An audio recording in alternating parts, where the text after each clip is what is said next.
সাফল্য অর্জনে আবেগ ও বুদ্ধিমত্তার রসায়ন বইয়ের লেখক লুৎফর রহমান রনু তার বইয়ে উল্লেখ করেন, hope is a match in a dark tunnel, a moment of light, just enough to reveal the path ahead and ultimately the way out. Doctor Judith Rich. মানে অন্ধকার টানেলের মধ্যে আশা হলো একটি দেয়াশলাইয়ের মতো, আলোর ঝলক শুধু সেই আভাসটাই দেয় সামনে পথ আছে, অবশেষে সে পথ খুলেই যায়।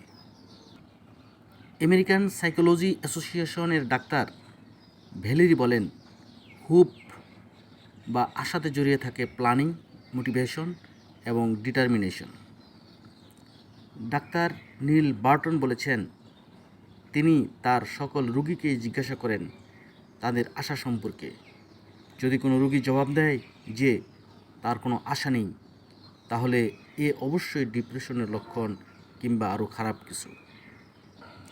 জীবনের অনাকাঙ্ক্ষিত ঘোরতর অন্ধকারে আশার আলো বাঁচার প্রেরণা হয়ে শক্তি যোগায়। আশা আমাদের বর্তমানের দুর্দশা উপেক্ষা করে এগিয়ে চলতে সহায়তা করে। আশার উৎসাহে মনের মধ্যে সৃষ্টি হয় ভবিষ্যৎ সম্পর্কে ইতিবাচক চিন্তা।